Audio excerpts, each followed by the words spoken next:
샬롬입니다. 세계로 선교의 이종희 목사입니다. 오늘은 최초의 왕 부모 사울에 대해 말씀을 나누고자 합니다. 사무엘이 이르되 여호와께서 번제와 다른 제사를 그의 목소리를 청종하는 것을 좋아하신 같이 좋아하시겠나이까? 순종이 제사보다 낫고 듣는 것이 순양의 기름보다 나으니. 이스라엘 백성의 최초 왕 사울은 기스의 아들로서 효자입니다. 하나님의 사람을 만날 때 귀히 여기며 빈손으로 가지 않고 예물로 섬깁니다. 삼촌이 질문해도 끝까지 비밀을 지키는 입이 무거운 자입니다. 왕으로 선택되었을 때 진보다리 사이에 숨어서 스스로를 작게 여기는 겸손한 자입니다. 비난하는 자들을 향해 참는 자입니다. 암몬 나하스와의 전쟁에서 하나님의 영의 감동으로 33만 백성이 한 사람같이 나와 승리를 맛봅니다. 왕이 되고 2년 뒤 이스라엘 군인은 총 3,000명인데 블레셋은 병거가 3만, 마병이 6천, 백성은 해변에 모래같이 많습니다. 사무엘은 7일이 지났는데도 오지 않고 백성은 흩어지고 해서 부득이하여 번제를 드려버립니다. 하나님의 명령을 지키지 않은 망령된 행동입니다. 하나님의 말씀보다 자신의 왕권을 높이 세운 아버지와는 달리 요나단은 하나님의 왕권을 신뢰합니다. 여호와의 구원은 사람의 많고 적음에 달리지 아니하였느니라. 하나님께 질문하고 대답을 들으며 그 표징을 따라 전쟁합니다. 모든 블레셋 사람들이 떨며 땅도 진동할 승리를 얻었습니다. 이날에 이스라엘 백성들이 전쟁하여 피곤했는데 사울이 금식을 선포합니다. 전쟁 승리를 얻기 위해 번제를 드리고 금식을 선포하는 외형적 무늬만 믿음입니다. 아들은 아버지의 곤란한 결정을 분별할 줄 압니다. 자신의 명예를 위해서라면 아들마저도 죽이려 합니다. 또 사무엘이 아말렉을 쳐서 진멸하라고 했을 때 가치 없고 하찮은 것만 진멸했습니다. 하나님께서 사울왕 세우신 것을 후회하시고 계실 때 사울은 자기 도취된 승리에 기념비를 세웁니다.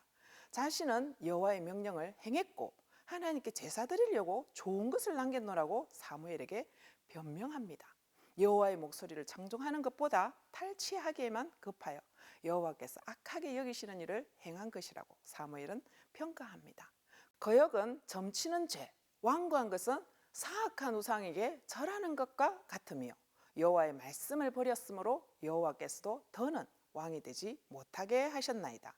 그러면 잘못을 인정하고 회개하는 것이 맞는데 사울은 내가 범죄하였을지라도 일단 장로들 앞과 이스라엘 앞에서 높여주고 함께 여호와께 경배하러 가면 될 거 아니냐고 합니다. 자신의 왕권 강화와 유지를 위해 하나님을 이용하고 있습니다. 그 이후 여호와의 영이 떠나고 여호와께서 부리시는 악령이 사울을 번뇌케 합니다.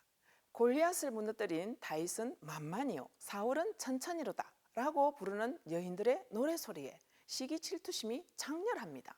병 치유를 위해 수금을 타고 있는 다윗에게 단창을 던져대며 광약은 수풀이건 다윗을 죽이는데 집착하는 인생이 되고 맙니다. 도망하는 다윗에게 음식과 칼을 내어준 노업제사장 85명을 죽이는 악랄한 짓도 마다하지 않습니다. 감히 하나님을 섬기는 제사장을요. 최고 높은 왕의 권력의 칼을 마음껏 휘둘러대며 살인마가 됩니다. 다윗이 사울의 목숨을 살려주었을 때도 잠깐 후회하는 듯하면서 또 재생합니다. 하다 안 되니 신접한 여인도 찾아갑니다. 초대왕의 가문이 멋진 2대 요나단 왕자에게로 넘어갈 수 있었는데 후손의 삶을 잘 나먹는 조상이 됩니다. 이런 아버지 밑에서 다윗을 생명같이 사랑하는 요나단, 차기 왕이 될 왕자가 하나님의 뜻을 분별하며 아버지 반대편에 서서 자기 자리에 앉게 될 다윗의 목숨을 지켜내고 있습니다. 부족한 아버지 곁에서 끝까지 함께하며 전사하는 효자입니다.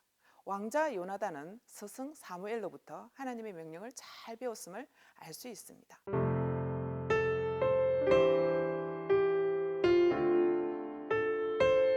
혹시 위치, 신분, 경제, 체력, 지식적으로 높은 곳에 올라가 있는 부모가 계시다면 왕권은 하나님께 돌려드립시다. 무늬만이 아닌 마음 중심으로 하나님의 명령을 기억하고 살아내어 후손에게 희망을 전수해주는 부모 되시기를 축복합니다. 아멘.